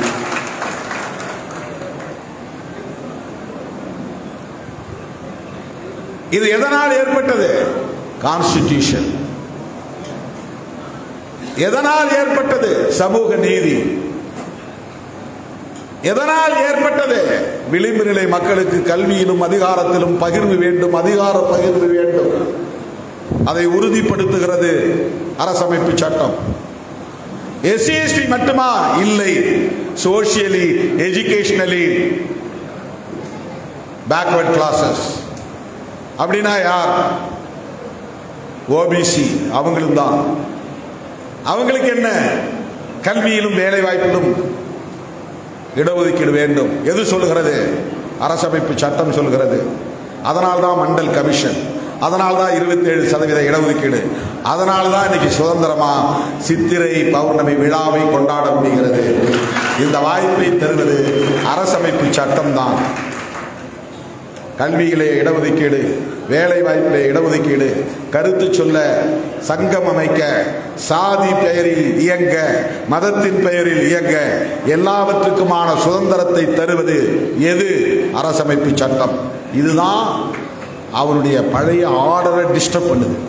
சோசியல் ஆர்டர் அவன் எஸ்டாப்ளிஷ் பண்ணி வச்சிருந்தான். பிராமணன் தான் எல்லாத்துக்கும் உயர்ந்தவன், சத்திரியன் அவனுக்கு கீழே, வைசியனும் கீழே, சூத்திரனும் கீழே. இவன் எல்லாம் பிராமணர்களை யாரும் எதிர்த்து பேசக்கூடாது. ஆடிட்டர்னா அவங்க தான் இருக்கணும், ஜட்ஜஸ்னா அவங்க தான் இருக்கணும், வெள்ளைக்காரன் ஆண்டாலும் ஆலோசகராக வந்தா இருக்கணும். இன்னைக்கு ஜனநாயக முறைப்படி யார் ஆட்சிக்கு வந்தாலும் அவங்க தான் ஆலோசகராக இருக்கணும். பூஜை அவங்க தான் செய்யணும், யாகம் அவங்க தான் செய்யணும், சமஸ்கிருத மந்திரம் அவங்க தான் ஓதணும், கும்பாபிஷேகம் அவங்க தான் நடத்தணும், கல்யாணத்துக்கு தேதி அவங்க தான் குறிக்கணும், மஞ்சள் நீராட்டு விழாவுக்கு தேதி அவங்க தான் குறிக்கணும். இது ஒரு ஆர்டர், சோசியல் ஆர்டர். அவங்களுக்கு எந்த உடல் உழைப்பும் இல்லாமலேயே தலைமுறை தலைமுறையாக பாதுகாப்போடு வாழ முடியும். ஒரு மாவட்டத்துக்கே ஒரே ஒரு பார்ப்பனர் இருந்தாலும் அவன் மேல யாரும் கை வைக்க முடியாது, கை வைக்க மாட்டான். அவ்வளவு பெரிய சோசியல் செக்யூரிட்டி. ஒவ்வொரு கிராமத்திலும் 300 குடும்பம் 500 குடும்பம் இருந்தாலும் ஊடு புகுந்து அடிக்கிறான். செக்யூரிட்டி இல்ல, வடகாடுக்குள்ள புகுந்து அடிக்கிறான். மேல்பாதி கோயில் அறநிலையத்துறைக்கு சொந்தமான கோயில் நுழையக்கூடாதுன்னு தடுக்கிறான். வடகாட்டில் இருக்கிற முத்துமாரியம்மன் கோயில் அறநிலையத்துறைக்கு சொந்தமான கோயில் நுழையாதங்கிறான். 1000 குடும்பம் இருந்தாலும் வீடு ஊருக்குள்ளே புகுந்து தாக்குகிறான். ஒரே ஒரு பார்ப்பனர் இருந்தாலும் அவரை யாரும் சீண்ட மாட்டார்கள், தாக்க மாட்டார்கள். அவர்கள் மீது நன்மதிப்பை உருவாக்கி வைத்திருக்கிறார்கள். பாப்பான கண்டா ஒதுங்கி, ஒத்த பாப்பான கண்டா ஒதுங்கி போன்னு ஒரு பழமொழி இருக்கு. ஒத்த பாப்பான கண்டா ஒதுங்கி போ. ஏன்னா அவர் ஏதாவது சாபம் விட்டுருவாருன்னு சொல்லி பயமுறுத்தி வச்சுருக்கான். அது அல்ல, அவங்க ஒரு ஆளாக போகும்போது நீங்கள் 4-5 பேர் சேர்ந்து அடிச்சுட்டா என்ன பண்ணுறது, தாக்கி விட்டால் என்ன ஆகும்? அவன் ரொம்ப பாதுகாப்பாக அப்படி பழமொழிலாம் உருவாக்கி வச்சுக்கிட்டான். அவ்வளவு பெரிய சோசியல் செக்யூரிட்டி இந்த சமூகத்திற்குள்ள. பார்ப்பனர்களுக்கு எதிரான துவேஷம் இல்லை. இது பார்ப்பனர்களின் ஆதிக்கத்தை அறிந்து கொள்ள வேண்டிய தேவை இருக்கிறது. இந்த சமூகத்திலே புரட்சியாளர் அம்பேத்கர் ஏன் தோன்றினார், தந்தை பெரியார் ஏன் தோன்றினார் என்பதற்கு இதுவெல்லாம் வரலாறு. அப்படி உருவாக்கப்பட்ட இந்த சமூக கட்டமைப்பில் 4 வருடம் மனு தர்மத்தால் நிர்ணயிக்கப்பட்டு அது நிலைநிறுத்தப்பட்டது என்பது வரலாறு. இதை யாரும் மறுக்க முடியாது. பார்ப்பன சமூகத்தை சார்ந்த பெண்ணாய் இருந்தாலும், சூத்திர சமூகத்தை சார்ந்த பெண்ணாய் இருந்தாலும், ஒட்டுமொத்த 100 விழுக்காடு பெண்களும் கீழ்சாதி. மனுதர்மம் சொல்லுது. அவங்களுக்கு தீட்டு உண்டு, அவங்களுக்கு கல்வி கிடையாது, அவங்களுக்கு அதிகாரம் கிடையாது, அவங்களுக்கு நிலம் கிடையாது, அவங்களுக்கு சொத்துரிமை கிடையாது, கருத்துரிமை கிடையாது, பேச்சுரிமை கிடையாது. வாயை மூடிட்டு ஆம்பளை பேசுறத உனக்கு என்ன, கொட்ட கழுத உள்ள போகும். இதுதான் சனாதன தர்மம் உருவாக்கிய சமூக கட்டமைப்பு. ஏன்னா ஆம்பளை பேசுறத நிக்கிற நீ என்னை பத்தி தானே பேசுறீங்க, உன்னை பத்தி பேசினாலும் நீ கருத்து சொல்லக்கூடாது. நாங்க சொல்ற ஆளுக்கு கழுத்தை நீட்டு. இல்ல அவனை எனக்கு பிடிக்கலன்னு சொன்னா ஓங்கி அறைவேன். நீ என்ன சொல்றது? அப்பன் சொல்றேன், இவன் தான் உனக்கு புருஷன், கட்டிக்கணும், வேற வழியே கிடையாது.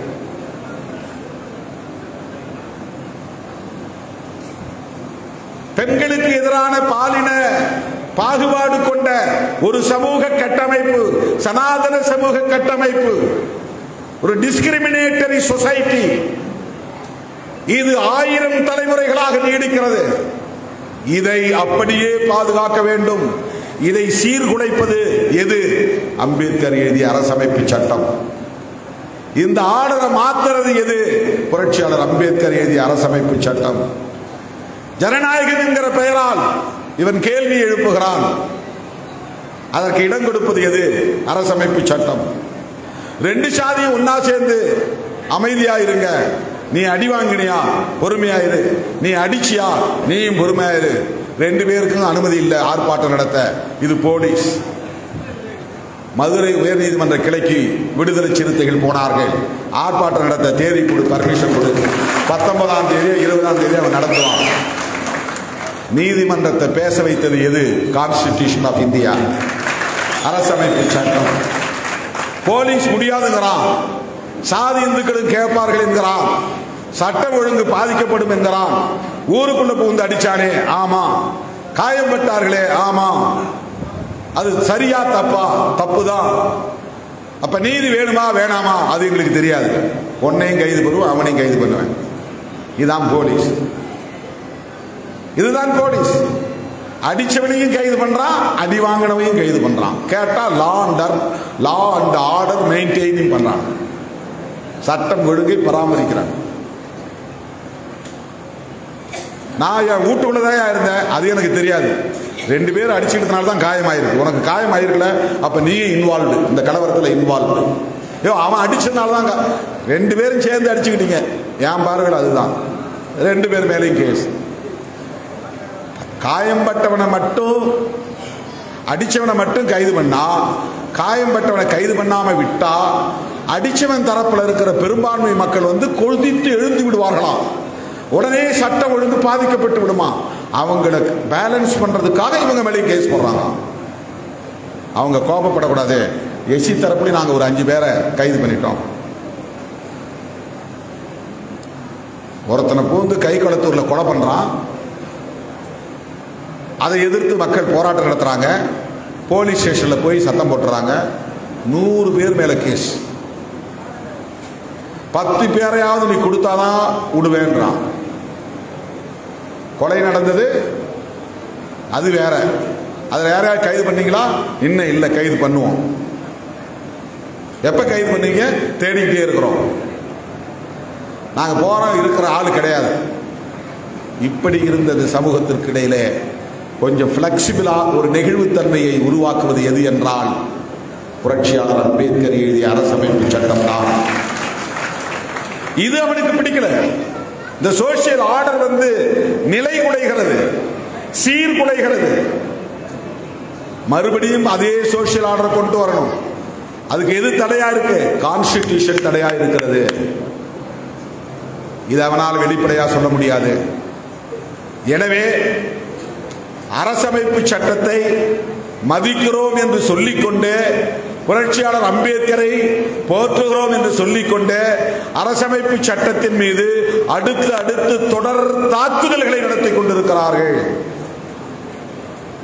அதற்கு பல சட்டங்களை சொல்ல முடியும். அதுல ரொம்ப முக்கியமான சட்டங்கள் சிஏஏ சட்டம், வக்ஃப் திருத்த சட்டம்,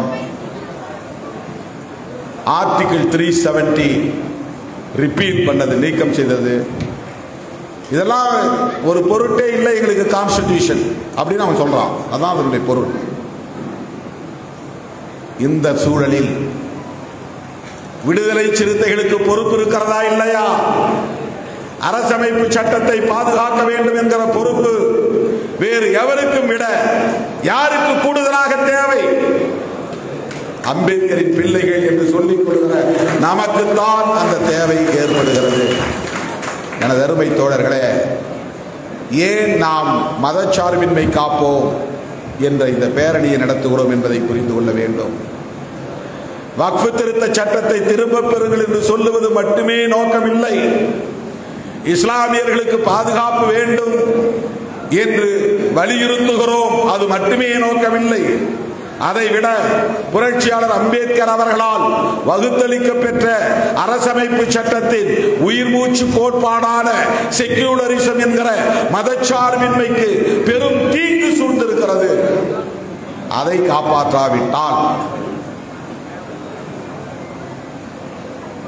நாடு விடுதலை அடைகிற போது, இதை மட்டும் சொல்லி நான் முடிக்கிறேன் தோழர்களே, தம்பி அமைதியா இருங்க. நாடு விடுதலை அடைகிற போது பாகிஸ்தான் பிரிந்தது. இந்துக்களுக்கும் முஸ்லிம்களுக்கும் இடையிலே மிகப்பெரிய வன்முறை வெறியாட்டம் நடந்தது. லட்சக்கணக்கானவர்கள் இந்தியாவிலிருந்து பாகிஸ்தானுக்கு போனார்கள். முஸ்லிம்கள் லட்சக்கணக்கானவர்கள் பாகிஸ்தான் பகுதியிலிருந்து இந்தியாவுக்கு வந்தார்கள். அவரவர் சொத்து பத்துகளை அப்படியே விட்டு போனார்கள், விட்டு வந்தார்கள். ஏராளமானவர்கள் கொல்லப்பட்டார்கள், ரத்த ஆறு ஓடியது. அந்த நேரத்தில் காந்தி என்ன சொன்னார் தெரியுமா?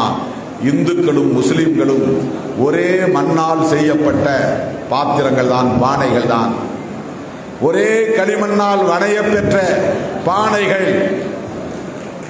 இருவேறு பானைகள், ஆனா ஒரே களிமண் தான். அடிச்சுக்காதீங்க, வெட்டிக்காதீங்க, கொலை செய்யாதீங்க, வன்முறை வெறியாட்டத்தில் ஈடுபடாதீர்கள் அப்படின்னு சொல்லி உண்ணாவிரதம் இருந்தார். பாகிஸ்தானுடைய கட்டுமானத்திற்காக இந்திய அரசு ஒரு குறிப்பிட்ட தொகையை தருவதாக ஒப்புக்கொண்ட நிலையில் கடைசி தவணையை தராமல் காலம் தாழ்த்திய போது ஜவஹர்லால் நேரு அவர்களே, த லாஸ்ட்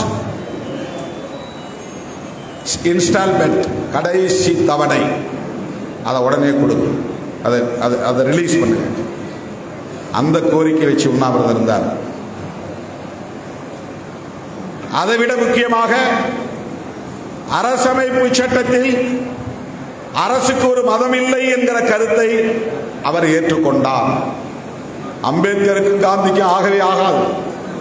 கருத்தியல் அடிப்படையிலே கடுமையான முரண்பாடுகள், முட்டல் மோதல்கள், கடுமையான விமர்சனங்கள். அம்பேத்கர் அவர்கள் காந்தியடிகளை ஒரு மகாத்மா என்று என்னால் ஏற்றுக்கொள்ள முடியாது என்று வெளிப்படையாக பிபிசிக்கே பேட்டி கொடுத்திருக்கிறார். இன்றைக்கும் அது யூடியூபிலே கிடக்கிறது, பார்த்தா தெரியும். அவர் ஒரு மகாத்மா கிடையாது. அக்குளிலே கத்தியை மறைத்து வைத்துக் கொண்டு உதடுகளிலே புன்னகையை காட்டக்கூடிய ஒரு நபர் மகாத்மா என்றால் காந்தியும் மகாத்மா தான் என்று சொன்னவர் அம்பேத்கர். அந்த அளவுக்கு முரண்பாடு. ஆனால் அம்பேத்கருக்கும் காந்திக்கும் ஒரு புள்ளியிலே உடன்பாடு இருந்தது, அதுதான் செக்யூலரிசம்.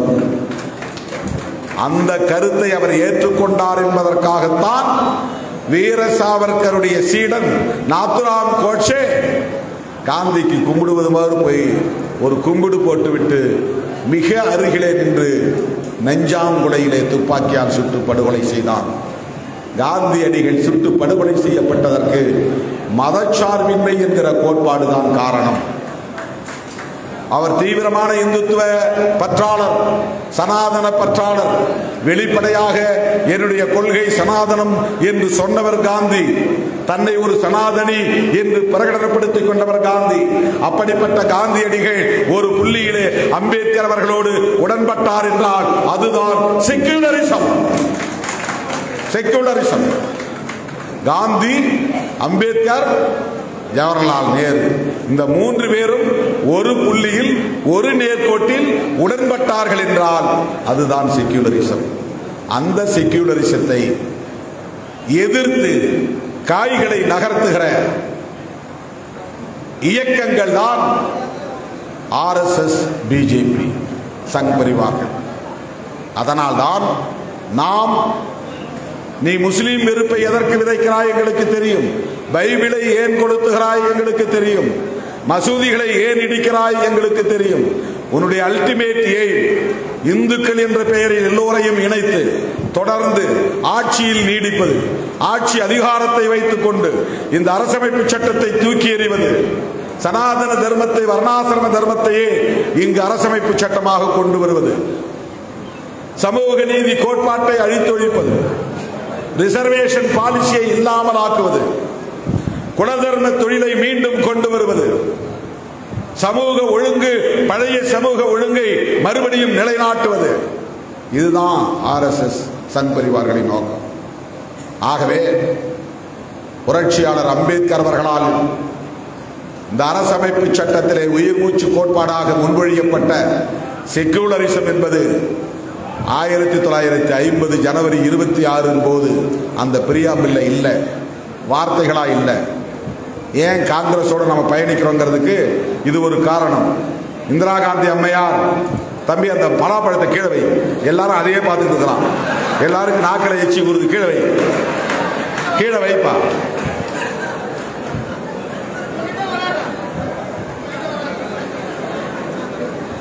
அவ்வளவு வெயிட்ட தலையில வச்சுக்கிட்டே நிற்கிறான். நான் இன்னும் 15 நிமிஷம் 20 நிமிஷம் பேசுவேன். 1950 ஜனவரி 26 நிறைவேற்றப்பட்ட அரசமைப்பு சட்டத்தின் முகப்புரையில அரசு என்பதை விவரிக்கிற இடத்துல சாவரின் டெமோக்ராட்டிக் ரிபப்ளிக் என்கிற 3 சொற்கள் தான் இருந்தது. 1976 இந்தியாவின் பிரதமராக இருந்த இரும்பு பெண்மணி இந்திரா காந்தி அம்மையார் எல்லா அரசியல்வாதிகளையும் தூக்கி பந்தாடினார், எல்லாம் தூக்கி அடிச்சார். அப்படி ஒரு அந்த கருத்து மேல நமக்கு உடன்பாடு இல்லை, அது வேற விஷயம். அந்த அம்மாவுடைய துணிச்சல் அபாரமானது. என் பதவியே பறிக்கிறேன்னா அந்த கவர்மெண்ட் கான்ஸ்டிடியூஷன் எதை பத்தி எனக்கு கவலை இல்லை. மிசாவை கொண்டு வந்து அரசமைப்பு சட்டத்தை திருத்தி மிசாவை கொண்டு வந்து மொரார்ஜி தேசாயா தூக்கி அடி, சரண் சிங்கா தூக்கி அடி, எவனையும் வெளியே விடாத, தனி கொட்டடியில் போட்டு அடைச்சு வை. நான் தான் அமைச்சர் எம்பி பதவி பறிபோயிடுச்சு. அந்த அம்மாவுக்கு ரெபேரலி தொகுதியில் ஜெயிச்சாங்க, எம்பி பதவி பறிபோயிடுச்சு.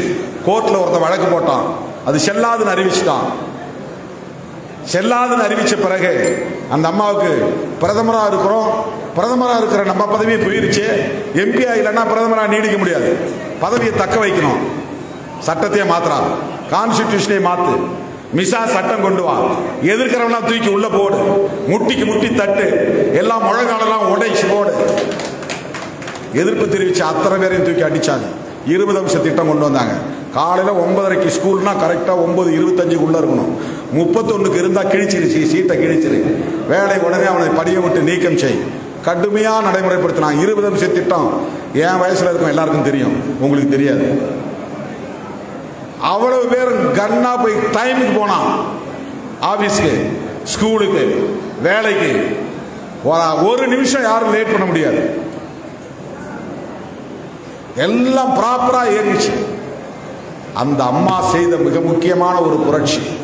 எந்த அளவுக்கு அவங்களுக்கு ஒரு லாங் விஷன், எந்த அளவுக்கு ஒரு முற்போக்கான சிந்தனை, எந்த அளவுக்கு ஜனநாயகத்தின் மீது நம்பிக்கை, எந்த அளவுக்கு மதசார்பின்மையின் மீது நம்பிக்கை, எந்த அளவுக்கு இப்படிப்பட்ட சங் பரிவார் கும்பல் நாளைக்கு வலிமை பெற்று வர வாய்ப்பு இருக்கிறது என்கிற ஒரு விஷன். அந்த அம்மா பின்னால ஒரு நாளைக்கு அமித்ஷா, மோடி மாதிரியான ஒரு கும்பல் வரும், RSS கும்பல் வரும், இந்த அரசமைப்பு சட்டத்தை டார்கெட் பண்ணுவாங்க, இதுல நாம் சில திருத்தம் பண்ண பிரியாம்பிள்ல கை வச்சாங்க. அந்த 3 சொற்களுக்கு இடையில 2 சொல்ல இணைச்சாங்க. அதுதான் சோசலிஸ்ட், செக்யூலர் என்கிற 2 சொற்கள் அமெண்ட்மெண்ட் பண்ணாங்க. Sovereign socialist, secular, democratic republic. இப்ப கான்ஸ்டிடியூஷன் திறந்து பாத்தீங்கன்னா அந்த 5 வார்த்தை இருக்கும். இந்த 2 வார்த்தையை நீக்க சொல்லி சுப்பிரமணிய சாமி கேஸ் போட்டிருக்காரு. இந்த 2 வார்த்தை தான் இப்ப அவங்களுக்கு நெருடல. சோசலிஸ்ட் கூட பிரச்சனை இல்லை, அதை அவங்க சொல்லி சமாளிச்சுவாங்க. செக்யூலரிசம் அவங்களுக்கு உடன்பாடே கிடையாது, அந்த வார்த்தையை நீக்கணும். பிஜேபி தரப்புல யாருகிட்ட கேட்டாலும் இதை உடன்படுவாங்க, இதை ஒத்துக்கொள்வாங்க. செக்யூலரிசம் கூட அரசமைப்பு சட்டத்தில் இந்திரா காந்தி அம்மையார் திருத்தம் கொண்டு வந்து 3 சொற்களை இணைத்தார். இந்த விவரத்தை, இந்த டெஃபினேஷன் கொடுக்கிற இடத்துல 2 சொற்களை இணைத்தார். ஃப்ரெட்டர்னிட்டி என்கிற விவரிக்கிற இடத்துல யூனிட்டிக்கு பக்கத்துல இன்டெகிரிட்டின்னு ஒரு வார்த்தையை போட்டார். யூனிட்டினா ஒற்றுமை, இன்டெகிரிட்டினா ஒருமைப்பாடு, இந்தியர் என்கிற ஒருமைப்பாடு வரணும். நான் தமிழனா இருக்கலாம், ஆனா இந்த தேசம் என்னுடைய தேசம்ங்கிற இன்டெகிரிட்டி இருக்கணும் எனக்குள்ள. இந்த தேசத்துக்கான அரசமைப்பு சட்டத்தை நான் மதிப்பேன் அப்படிங்கிற உணர்வு எனக்குள்ள இருக்கணும். நான் தமிழ் தேசியம் பேசலாம், தமிழ் உணர்வு எனக்கு இருக்கலாம், கடவுள் நம்பிக்கை இல்லாமல் இருக்கலாம், வழிபாடு செய்யாமல் இருக்கலாம், ஆனா I give due respect to the constitution. நான் இந்த அரசமைப்பு சட்டத்தை மதிக்கணும். நான் ஒரு இந்தியன் என்கிற உணர்வை பெற வேண்டும். அதுதான் இன்டெகிரிட்டி.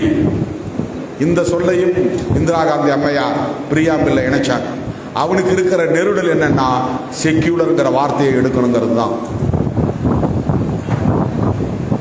இதையெல்லாம் கருத்தில் கொண்டுதான் நீ முஸ்லிம்களுக்கு எதிராக தாக்குதல் நடத்துகிறாய் என்பது உண்மைதான் என்றாலும் அவன் ஏன் அதை செய்யறான்னா, உன் ஓட்டு எனக்கு வேண்டாயா போ அப்படின்னு சொல்றதன் மூலமா எல்லா இந்துக்களையும் தான் பக்கம் அழைச்சிட முடியும் 100%. அதுதான் அவனுடைய முயற்சி. இவன் பெரும்பான்மையா இருக்கிறான், இவன் ஓட்டு போட்டா போதும், எனக்கு உன் ஓட்டு தேவையில்லை. இவ்வளவு வெளிப்படையாக நாம வெளிப்படையா என்ன சொல்றோம்னா, பாஜகவோடு உறவில்லை, பாமகவோடு உறவில்லை, அந்த சமூகத்தோடு உறவில்லைன்னு நாம் சொல்லல. வன்னியர் சமூகத்தோடு எங்களுக்கு உறவு உண்டு, நட்பு உண்டு, நல்லிணக்கம் உண்டு, நல்ல உறவு உண்டு. பாமக என்கிற சாதியவாத கட்சியோடு உறவு வைத்துக் கொள்ள மாட்டோம். அவன் ஒரு சமூகத்தையே புறக்கணிக்கிறான். பிஜேபி முஸ்லீம் சமூகம் வேண்டாம், கிறிஸ்தவ சமூகம் வேண்டாம் அப்படின்னா என்ன சொல்றான்னா, இந்துக்களே உங்களுக்காகத்தான் நாங்கள் இருக்கிறோம். இங்க இருக்கிற எஸ்சி எஸ்டி மக்களை எல்லாம் ஏமாத்தி முஸ்லீம்களா மாத்துறானோ, குள்ளா போட்டு விட்டுறாங்க முஸ்லீம்கள். இங்க இருக்கிற எஸ்சி எஸ்டி மக்களை எல்லாம் ஏமாத்தி ஏசப்பா ஏசப்பான்னு கோஷம் போட வைக்கிறாங்க, அல்லேலியா அல்லேலியான்னு கத்த வைக்கிறாங்க. எல்லாம் மதம் மாறிக்கொண்டிருக்கிறார்கள். நம்ம மதம் பின்னுக்கு தள்ளப்படுகிறது. நம்முடைய மதம் இங்கே பொருட்டா மதிக்கப்படவில்லை. இந்த மதத்தை தான் எல்லாரும் விமர்சிக்கிறான். யாராவது முஸ்லீம் மதத்தை விமர்சிக்கிறானா, கிறிஸ்தவ மதத்தை விமர்சிக்கிறானா? பெரியாரும் சரி, அம்பேத்கரும் சரி, இன்னைக்கு திருமாவளவனும் சரி, இந்த மதத்தை தான் விமர்சிக்கிறான். நாமெல்லாம் ஒற்றுமையா இருக்க வேண்டாமா? இதுதான் அரசு. ஏன் விமர்சிக்கிறாங்க? பாகிஸ்தான்ல முஸ்லீம் மதம் அரச மதமாக இருக்கிற போது, இலங்கையில பௌத்த மதம் அரச மதமாக இருக்கிற போது, இந்தியாவிலே ஏன் இந்து மதம் அரச மதமாக இருக்கக்கூடாது? நமக்கு அந்த கேள்வி எழுகிறது. லாஜிக் படி சரி, ஆனால் கூடாது. ஏன் கூடாதுன்னா, மற்ற மதங்கள் சகோதரத்துவத்தையும் சமத்துவத்தையும் உயிர் மூச்சு கோட்பாடாக கொண்டிருக்கிறது. இந்து மதம் என்று சொல்லுகிற உங்கள் மதம் சகோதரத்துவத்தை மறுக்கிறது, சமத்துவத்தை மறுக்கிறது, உயர்வு தாழ்வை பிறப்பின் அடிப்படையிலே நிலைநிறுத்துகிறது. இந்த அடிப்படையை நீங்கள் ஏன் மாற்றிக்கொள்ளவில்லை? கிறிஸ்தவத்தை போல இஸ்லாத்தை போல சகோதரத்துவத்தை ஏன் பேச மறுக்கிறீர்கள்? எல்லோரும் சமம் என்று ஏன் பேச மறுக்கிறீர்கள்? சாதியை ஒழிப்போம் என்று ஏன் சொல்ல தயங்குகிறீர்கள்? பாலின சமத்துவம் தேவை என்று சொல்ல உங்களுக்கு என்ன தயக்கம்? நீ உள்வாங்கி இருக்கிற கோட்பாடு சனாதன கோட்பாடு, அதை ஏற்க மறுக்கிறது. ஆகவேதான் இந்து மதம் இந்தியாவின் அரச மதமாக இருக்கக்கூடாது என்று பட்டேல் உட்பட எல்லோரையும் அன்றைக்கு சமரசப்படுத்தினார்கள், சமாதானப்படுத்தினார்கள். அன்னைக்கு எல்லா தலைவரும் ஒத்துக்கிட்டாங்க. ரொம்ப எலாபரேட் டீடைல்டு டிஸ்கஷன் நடந்துச்சு. ரொம்ப விரிவான விவாதம் நடந்தது கான்ஸ்டிடியூயன்ட் அசெம்பிளி. ஒத்துக்கல. ஏன்னா இந்த மதத்தின் அடிப்படையை மாற்ற முடியாது. இது அரச மதமா ஏத்துக்கிட்டா சட்டப்பூர்வமா டிஸ்கிரிமினேஷனை ஏத்துக்கொண்டதா மாறிடும். பாகுபாடு என்பதை சட்டப்பூர்வமாக அரசமைப்பு சட்டமே ஏற்றுக்கொண்டதாக ஆகிவிடும். அதனால மதத்துல மாற்றம் செய்ய முடியாது. அதனால் அந்த மதம் அரச மதமாக இருக்க வேண்டாம். பௌத்தத்தை ஆக்க முடியாது. மண்ணின் மைந்தர் கோட்பாடு கொண்ட மதம் தான். அது இந்த மண்ணில் தான் தோன்றுச்சு. அது மைக்ரோஸ்கோபி. ஒரு 80 லட்சம் பேர் 90 லட்சம் பேர் தான் இந்தியாவில் இருக்கிறாங்க. கிறிஸ்டியானி சமண மதம் ரொம்ப குறைவு. சீக்கிய மதம் ரொம்ப சில லட்சம் பேர் தான். ஒரு 30 லட்சம் பேர் இருப்பாங்க, 40 லட்சம் பேர் இருப்பாங்க. சமண மதத்தில் அப்படிதான், சில லட்சம் பேர் தான். கிறிஸ்டியானிட்டி அது ஐரோப்பாவில் தோன்றிய மதம், இந்த நாட்டினுடைய மதம் அறிவிக்க முடியாது. இஸ்லாம் அது சவுதி அரேபியாவில் தோன்றிய மதம், இந்த நாட்டில் அதை அறிவிக்க முடியாது. அப்ப எஞ்சி இருப்பது ஒரே மதம், இந்து மதம். இந்து மதத்தை அறிவிக்க முடியுமா? அறிவிக்க முடியாது. ஏன்? அதுல ஃப்ரெட்டர்னிட்டி இல்ல. ஏன்? அதுல ஈக்குவாலிட்டி இல்ல. ஏன்? அதுல லிபர்ட்டி கிடையாது. எல்லாரும் கோயிலுக்குள்ள நுழைய சுதந்திரம் இல்லை, எல்லாரும் ஆத்துல குளிக்க சுதந்திரம் இல்லை.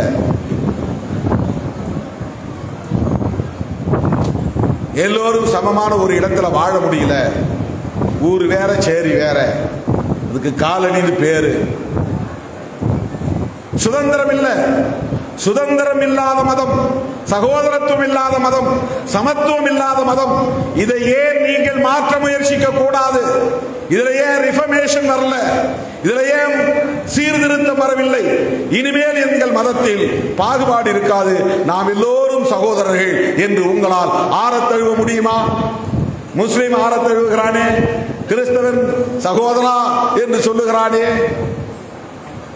ஏன் உன்னால் சொல்ல முடியவில்லை? சகோதரத்துவம் இல்லை. எனவே அதை ஸ்டேட் ரிலிஜனாக அறிவிக்க முடியவில்லை. இதுதான் அதனுடைய பின்னணி. இந்த சூழலில் அரசமைப்பு சட்டத்தின் உயிர் மூச்சு கோட்பாடாக இருக்கிற மதச்சார்பின்மை சிதைக்கப்பட்டு விட்டால் நாம எல்லாம் மறுபடியும் கீழே கிடந்து உழல வேண்டியதுதான்.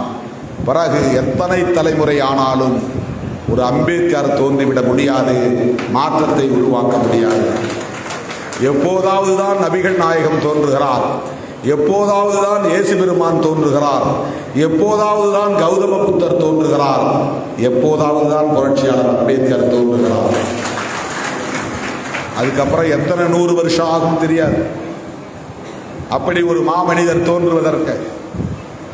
ஆகவே அவர் உருவாக்கி தந்த ஒற்றை ஆயுதம் அரசமைப்பு சட்டம்.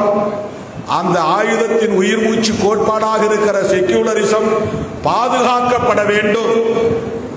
நாளைக்கே நீங்க வீதி வீதியாக இறங்கி மக்களை திரட்டி லட்சக்கணக்கான சிறுத்தைகள் திருச்சிராப்பள்ளியிலே திரள வேண்டும், திருச்சிராப்பள்ளியிலே திரள வேண்டும். இனிமே உங்களை நான் 31ஆம் தேதி தான் பார்க்க போறேன். பேரணி முடிஞ்ச பிறகுதான் புதிய மாவட்ட செயலாளர்கள் அறிவிப்பு. பேரணி முடிகிற வரையில் உங்க வேலை என் கடன் பணி செய்து கிடப்பதே. இன்னைக்கு 15 நாளைக்கு நீ தூங்கக்கூடாது. நான் திறன் தூங்காம கிடக்கிறேன். ஒரு நாளைக்கு 3 மணி நேரம் தான் தூங்குறேன். நீங்க ஒரு 15 நாள் ஒரு நாளைக்கு 5 மணி நேரம் தூங்க போதும். மிச்ச நேரத்தில் மக்களை சந்திங்க, துண்டறிக்கை அச்சிட்டு கொடுங்க, வண்டி வாகனங்களை ஏற்பாடு செய்யுங்கள். இதுவரை சிறுத்தைகள் திரளாத அளவுக்கு திரண்டார்கள் என்ற வரலாற்றை பதிவு செய்வோம். மதச்சார்பின்மை காப்போம். ஜெய் பீம். மதுரையில் திருச்சியில் சந்திப்போம் என கூறி அனைவருக்கும் நன்றி கூறி விடைபெறுகிறேன். நன்றி, வணக்கம்.